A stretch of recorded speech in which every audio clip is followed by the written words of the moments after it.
Hello everyone, how are you doing? Dear students, we are Pune Study Circle and welcoming you in our classroom. In today's lecture, we are going to study about types of goodwill. That means the goodwill is classified into two categories for the purpose of accounting. Thereafter, features of each types of goodwills, need for valuation of goodwill, that means event at which we need to determine the amount of goodwill that is to be used for providing benefit to those who have sacrificed their share and for charging those who have gained something out of that goodwill. Here we are having methods which are used by the accountant for determining the value of goodwill, be it of any nature. Here we are having three methods in your curriculum: average profit method, super profit method, and capitalization method, which is further having two streams: capitalization of average profit and capitalization of super profit. As we have learned in our last lecture, goodwill is that attribute of a business organization or that capability existent or created by a business organization which help in earning more profit, greater profit or large amount of profit than the profit earned by same kind of business entity. That means business entities which are offering same kind of goods and services or alternative or subordinate goods and services. बेटे आज हम बात करने जा रहे हैं हमारी जो ख्याति है वो कितने प्रकार की होती है, ख्याति की गणना करने की आवश्यकता हमें कौन सी सिचुएशन में पड़ती है और उस ख्याति की गणना करने के लिए हमारे पास कौन से मेथड्स अवेलेबल होते हैं।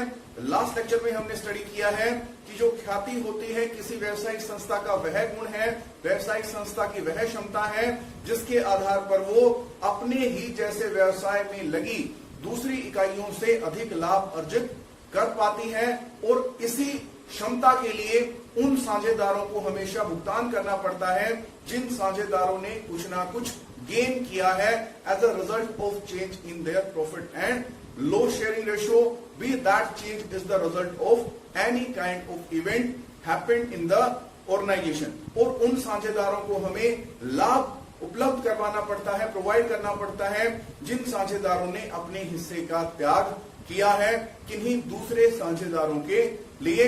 इसीलिए हमें गुडविल के कैलकुलेशन करनी पड़ती है। I'm sure that you are very much familiar with the definitions given by Lord Lindley and Elderson. They said goodwill is nothing more than but the probability that old customer will resort to the old place, or it is the set of benefit that arises out of connections and reputation created by owners or management of the business entity. Here goodwill is categorized into two groups. हम ख्याति को दो वर्गों में विभाजित कर लेते हैं अकाउंटिंग के पर्पस के, अकाउंटिंग के दृष्टिकोण से। Firstly is that which is called purchased goodwill, and the second is that which is called self-generated goodwill. Purchased goodwill is that goodwill which is acquired or obtained by a business entity by making payment for it. Generally, it is available at the disposal of a firm or a company when it altogether acquire a brand or an existing business unit. बेटे जो हमारी purchase goodwill होती है, क्रय की गई ख्याति होती है, वो किसी संस्था को किस समय उपलब्ध होती है? जब या तो वो किसी ब्रांड को खरीद ले या फिर किसी एस्टैब्लिश्ड एग्जिस्टिंग बिजनेस ऑर्गेनाइजेशन को एक साथ क्रय कर ले उसकी संपत्ति और दायित्वों के साथ। यहां पर जो हमारी नेट एसेट्स की वैल्यू होती है, अगर हम उससे ज्यादा भुगतान कर रहे हैं, for example we are acquiring the assets और gross assets of rupees 10 lakh and liabilities of rupees 80,000, 10 lakh रुपए की हम संपत्ति को एक्वायर कर रहे हैं जबकि 80,000 के दायित्व को हम एक्वायर कर रहे हैं। सो वहां हमारी नेट एसेट्स की वैल्यू बन रही है 9,20,000। लेकिन अगर हम 11 लाख रुपए का भुगतान परचेज कंसिडरेशन स्वीकार कर लेते हैं, in that case we are paying rupees 1,80,000 in excess of the net value of asset and that would be treated as purchase of goodwill. उसको हम purchase goodwill कहेंगे, जिसको कैसे क्रिएट किया जाता है? By acquisition of existing business. जब हम किसी एग्जिस्टिंग बिजनेस को एक्वायर करते हैं, उसको अपने बिजनेस में मर्ज कर लेते हैं, in that case we get the benefit of purchase goodwill. It is always recorded और raised in the books of account. इसको हम रिकॉर्ड करते हैं कैसे? जैसे हमारे पास कोई संपत्ति आई हो। दैट मीन्स हमें गुडविल अकाउंट को डेबिट करना पड़ेगा। आपको रियल अकाउंट का रूल ऑलवेज पता है, debit what comes in and credit what goes out, जिसके लिए हमें पेमेंट भी करनी पड़ेगी, मतलब टू कैश, टू बैंक, या फिर टू हमें सिक्योरिटीज इशू करके उसका भुगतान करना पड़ेगा। डिपेंड करता है कि हम किस तरह से परचेज कंसिडरेशन का पेमेंट करना स्वीकार करते हैं as per the agreements between the firms और partners. Then it is also subjected to the amortisation. बेटे इस प्रकार की जो ख्याति होती है वो हमें एक्सपेक्टेड या एस्टिमेटेड नंबर ऑफ ईयर्स के लिए ही उसका बेनिफिट अवेलेबल होता है, जिसको हम बोलते हैं नंबर ऑफ ईयर परचेज। जैसे आज हमने 2020 में कोई बिजनेस एक्वायर किया है and we are expecting that for coming 5 years its benefit would be available to us. Thereafter we need to use our own connection, our own reputation in order to maintain the group of customer that is being provided with the brand purchase or business entity purchase. हम क्या मानते हैं कि आने वाले कुछ निश्चित वर्षों के लिए ही हमें ऐसी ख्याति का लाभ प्राप्त होता है। और ऐसी ख्याति का नेचर क्या होता है? जनरली डॉग नेचर होता है। That means as the customer will come to know about the owner have sold the business, they will try to move along that owner. इसीलिए हमें क्या करना पड़ता है? एस्टिमेटेड नंबर ऑफ ईयर्स में इसको अमोर्टाइज करना पड़ता है। जैसे हमने 80,000 रुपए की गुडविल खरीदी है और ये मानते हैं कि आने वाले 4 वर्षों में इसका लाभ हमें अवेलेबल रहेगा। In that case we need to write off it into equal amount over the coming 4 years. That means 20,000 रुपए को हर वर्ष हमें एक्सपेंस मान के कहां से राइट ऑफ करना पड़ेगा? प्रॉफिट एंड लॉस अकाउंट से हमें इसको राइट ऑफ करना पड़ेगा। और ये हमारा डिफर्ड रेवेन्यू एक्सपेंडिचर या इंटेंजिबल एसेट्स गुडविल की तरह हमारे बैलेंस शीट में शो किया जाएगा। इसीलिए हम इसको शो करते हैं बैलेंस शीट के एसेट साइड में एज एन इंटेंजिबल एसेट्स। जैसे हम कॉपीराइट्स को, पेटेंट्स को अमोर्टाइज करते हैं, वैसे ही हम गुडविल को भी अमोर्टाइज करते हैं। Amortization is a kind of depreciation which is charge on the intangible assets, where as depreciation is a charge which is put on the depreciable fixed tangible assets, उसको हम depreciation बोलते हैं। Thereafter we are talking about the self-generated goodwill. It is the result of kind of connections, reputations and behavior that is being performed by the owners or management of the business concerns along with its customer. किस प्रकार का व्यवहार मालिक या व्यवसाय के जो प्रबंधक हैं वो अपने ग्राहक के साथ, अपने सप्लायर के साथ, कम्युनिटी के साथ करते हैं, वही डिटरमाइन करेगा कि हमारी गुडविल की वैल्यूएशन कितना रहेगी। This kind of goodwill does also have some kind of feature. इसके लिए हमें पेमेंट नहीं करना पड़ता। पहली बात तो ये है, ये हमारी सेल्फ जनरेटेड होती है, स्वयं के कार्यों के द्वारा, स्वयं के व्यवहार के द्वारा ये उत्पन्न होती है। Longevity of the business determine the extent of self generated goodwill. कितना ज्यादा इसका मूल्य हो सकता है ये डिपेंड करता है मोर और लेस लॉन्गेविटी, मतलब कितने समय से हमारी संस्था एक बाजार के अंदर सेवाएं और वस्तुएं उपलब्ध करवा रही है। जितना लंबा समय से हमारा व्यवसाय है उतनी ही ज्यादा ऐसी ख्याति का मूल्य होता है, क्योंकि उतने ही ज्यादा ग्राहक हमें ऐसे व्यवसाय के साथ मिलते हैं। Thereafter subjective valuation means the value of such kind of goodwill cannot be determined in exact terms. इस प्रकार की गुडविल का मूल्यांकन हम एग्जैक्ट टर्म्स में नहीं कर सकते, मतलब एग्जैक्ट अमाउंट इसका फाइंड आउट नहीं किया जा सकता। इसका जो वैल्यूएशन होता है वो सब्जेक्टिव होता है, पर्सन टू पर्सन वेरी करेगा, अकाउंटेंट के जजमेंट पे डिपेंडेंट करेगा और agreement between the parties depend करेगा कि कितना वैल्यूएशन हम इसका एस्टिमेट करें, बिकॉज इसके लिए हमारे पास कोई एग्जैक्ट फॉर्मूला नहीं होता है। इसीलिए इस प्रकार की गुडविल को accounting standard 26 that is intangible assets valuation हम बुक्स ऑफ अकाउंट में शो नहीं कर सकते, ना ही इस प्रकार की गुडविल को कभी रिकॉर्ड किया जाता है। Thereafter, what are the events or circumstances that force us to evaluate the goodwill? कौन से circumstances हैं, कौन सी situations ऐसी हैं जब हमें गुडविल की गणना करनी पड़ती है? We all know very well that in the case of reconstitution of partnership, जब पार्टनरशिप का पुनर्गठन होता है, साझेदारी का पुनर्गठन होता है, तब हमें गुडविल की वैल्यूएशन की आवश्यकता होती है। कब कब वैल्यूएशन हो सकती है गुडविल की? Change in profit and loss sharing ratio, जब जो हमारे वर्तमान साझेदार हैं उनके अंदर लाभ हानि अनुपात में परिवर्तन हो जाए। Second, admission of a new partner, जब हम किसी नए व्यक्ति को एज ए पार्टनर साझेदारी के अंदर शामिल करते हैं, तब जो आने वाला साझेदार होता है उसको कुछ ना कुछ हिस्सा मिलेगा गुडविल के अंदर, जैसे उसको बाकी संपत्ति के अंदर मिलेगा। तो इसीलिए उससे एक्सपेक्ट किया जाता है कि वो साझेदार जिन्होंने अपने हिस्से का त्याग उसके लिए किया है, उनको वो कुछ भुगतान करे इंटेंजिबल एसेट गुडविल के लिए भी, जिस गुडविल को वो कैश में भी लेकर आ सकता है, और वो कैश में लाने में अगर सक्षम नहीं है, in that case we will be debiting his current account instead of debiting goodwill account.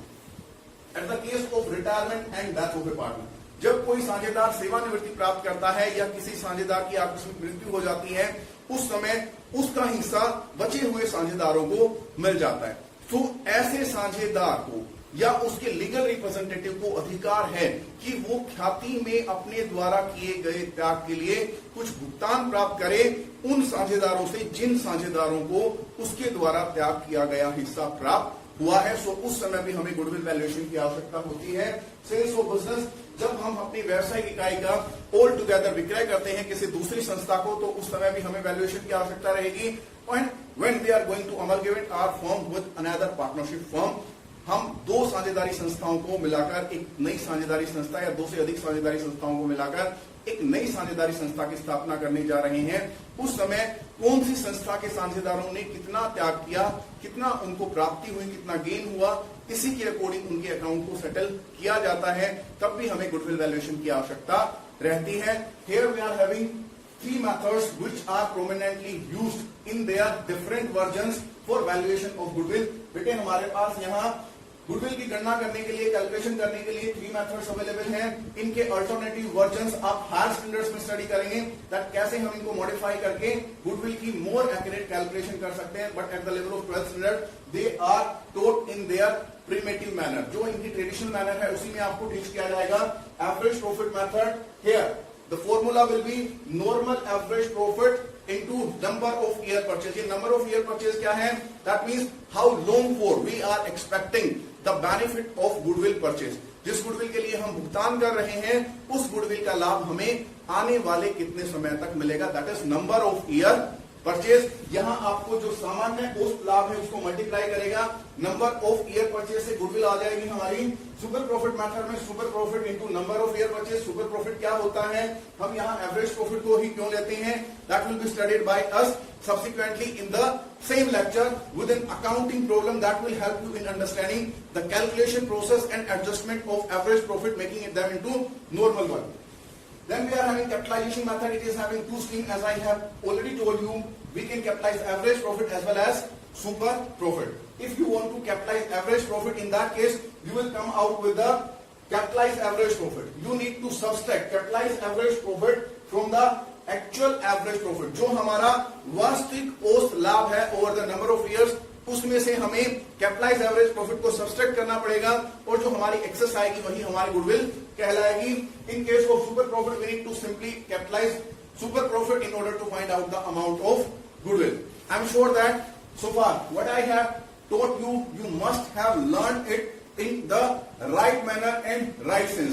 Now we are going to take an accounting problem and going to discuss the average profit method in its very detail। So I would recommend you that take your notebook and pen in order to be more competent on determining the valuation of goodwill as per average profit method। Here we are having our accounting problem which is to be solved applying average profit method for calculating goodwill। Let me read it for you। Ram purchased the running business of Shyam on 1st April 2015। Ram ने श्याम के चालू व्यवसाय को 1 अप्रैल 2015 में क्रय किया। The profits of Shyam business over previous 4 years were as 2011-12 rupees 60,000 profit। जो लाभ रहे हैं पिछले 4 वर्षों के दौरान, इमीडिएट प्रीवियस 4 इयर्स के दौरान, दे आर 2011-12 के लिए 4,500 रुपए का लाभ। 2012-13 में it suffered A loss of rupees 20,000, 20,000 रुपए की हानि हुई है।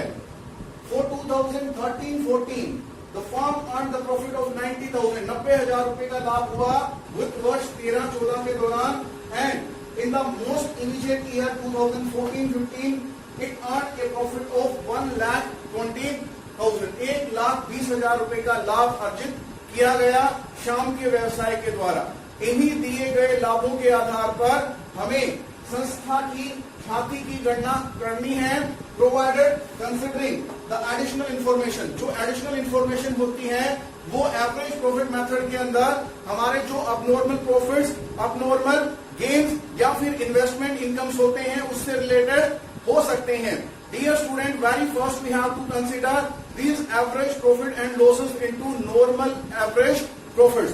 What do you mean by normal average profit? Those profit which are regularly expected to accrue to the firm, वो लाभ जो सामान्य तौर पर व्यवसाय को प्राप्त होते हैं, केवल उन्हीं लाभों को गणना में शामिल किया जाता है जब हम गुडविल की वैल्यूएशन करते हैं। अगर किसी वर्ष के दौरान हमें अबनॉर्मल प्रॉफिट या असामान्य लाभ प्राप्त हुआ है, ऐसे लाभ नॉन रिक्यूरिंग नेचर के होते हैं, बार बार नहीं मिलते, सो अबनॉर्मल प्रॉफिट को हमें एवरेज प्रॉफिट से लेस करना पड़ेगा। But if we have suffered an abnormal loss, अगर कोई अबनॉर्मल लॉस हो गया, लॉस बाय फायर है, अर्थक्वेक है, किसी नेचुरल कैलेमिटी की वजह से, या जैसे हमारा कोविड-19 का थ्रेट है, उसकी वजह से, उस स्प्रेड की वजह से हमें अबनॉर्मल लॉस होता है, तो उस लॉस को हमारे एवरेज प्रॉफिट में ऐड किया जाएगा। Where as investment income are also not considered as operational income, जो हमारी निवेश की आय होती है उसको भी हम ऑपरेशनल इनकम नहीं मानते, इसलिए उसको भी हमें एवरेज प्रॉफिट से सब्सट्रैक्ट करना पड़ता है। फिर हमारे नॉर्मल प्रॉफिट्स आते हैं। नॉर्मल प्रॉफिट्स के सम टोटल को हम नंबर ऑफ ईयर से डिवाइड करते हैं। Thereafter we need to multiply this amount और this normal average profit by the number of year purchase, मतलब कितने वर्षों तक हमें उस क्रय की गई ख्याति का लाभ मिलेगा, वही उस गुडविल का मूल्यांकन रहेगा।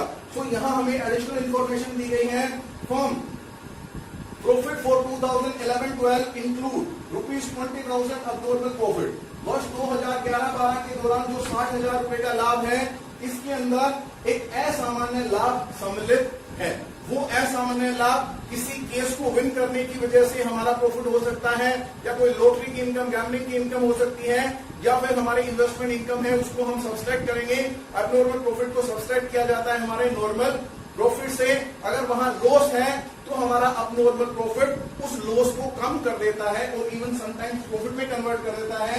Next, firm suffer a loss of ₹30,000 during 2012 and 13 due to earthquake. बेटे जो अर्थक्वेक होते हैं वो हमारे अबनॉर्मल होते हैं, रिक्यूरिंग नेचर के नहीं होते हैं, क्योंकि in India we are not living in an atmosphere और geological conditions in which we suffer regular shocks of earthquake. हम कोई चैली या किसी ऐसे आइलैंड पर निवास नहीं करते हैं जहां पर रेगुलरली काफी सारे अर्थक्वेक्स हम एक्सपीरियंस कर रहे हो।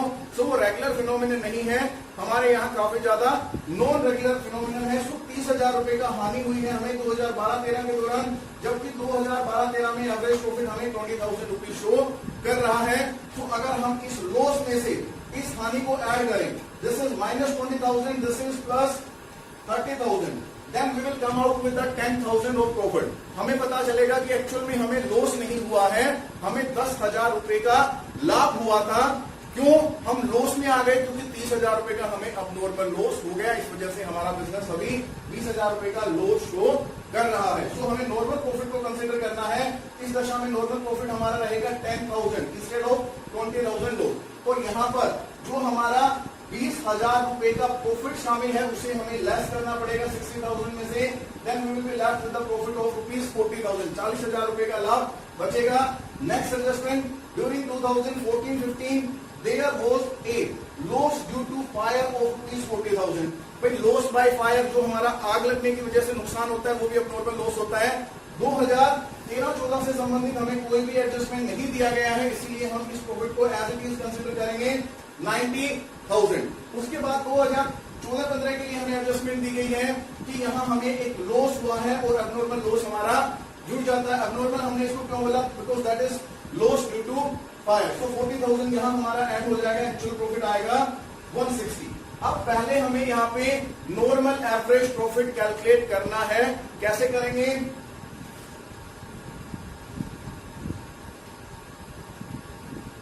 Normal average profit, sum total of profits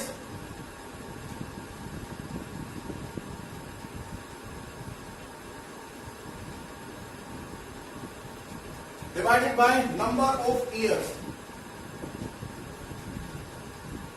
कितने वर्षों के लाभ के आधार पर हम गणना करने जा रहे हैं? 4 वर्षों के लाभ के आधार पर। अगर कहीं आपको हानि लगे या नॉर्मल लॉस मिले तो उस नॉर्मल लॉस को हम इस प्रॉफिट में से सब्सट्रैक्ट कर लेंगे। यहाँ पर आप लोग काउंट करें, 40 plus 10 50, 50 plus 90 140, 140 plus 160, that is going to be ₹3 lakh. 3 lakh रुपए का हमारा कुल लाभ है 4 वर्षों के दौरान, divided by number of years. कितने वर्षों से संबंधित है? 4 वर्षों से। तो हमारा नॉर्मल एवरेज प्रॉफिट आएगा 75,000। अब यहाँ गुडविल कैलकुलेट करने के लिए हमें नंबर ऑफ ईयर परचेज से मल्टीप्लाई करना पड़ेगा, so that we can find out actual benefit that we are going to experience as a result of this goodwill purchase. Goodwill is equal to normal average profit into number of year purchase. Here we are having rupees 75,000. Number of year purchase is going to be 2. Our goodwill will be valued at rupees 1,50,000। यहाँ firm की जो कुल ख्याति है उसका मूल्य है 1,50,000। अब हम सिचुएशन कंसिडर करेंगे कि क्या यहाँ पे change in profit and loss sharing का केस है, एडमिशन का केस है, रिटायरमेंट, डेथ या अमलगमेशन का हमारा केस है, और उसी के अकॉर्डिंग गेनिंग पार्टनर से चार्ज किया जाएगा अमाउंट और सेक्रीफाइसिंग पार्टनर्स को वो प्रोवाइड किया जाएगा बेनिफिट या अमाउंट। हमारे नेक्स्ट लेक्चर के अंदर हम डिस्कस करने जा रहे हैं another version of average profit method that is called weighted average profit method। वहां हम जो हमारे नियरेस्ट ईयर होते हैं उनको ज्यादा वेट असाइन करते हैं क्योंकि वो ज्यादा रिलेवेंट होते हैं हमारी परफॉर्मेंस से, और जो डिस्टेंट ईयर होते हैं उनको लेस वेट अकॉर्डिंगली हम असाइन करते हैं। उसके बाद गुडविल की गणना की जाती है वेट इनटू प्रोडक्ट मल्टीप्लीकेशन को हम कैलकुलेट करते हैं, और उस मल्टीप्लीकेशन के अमाउंट के आधार पर हम हमारे एवरेज प्रॉफिट मेथड को यूटिलाइज करते हुए गुडविल की गणना करते हैं। In this lecture we have just learn about the accounting problems that are related to calculation of goodwill, applying average profit method, types of goodwill, besides the methods which are to be used, and the cases in which we need to evaluate the good. I'm sure that you must have enjoyed this lecture. Thank you very much for being with us, but don't forget to subscribe our channel, share our videos, and like our videos. Thank you very much. Have a good day. Stay safe. Stay home.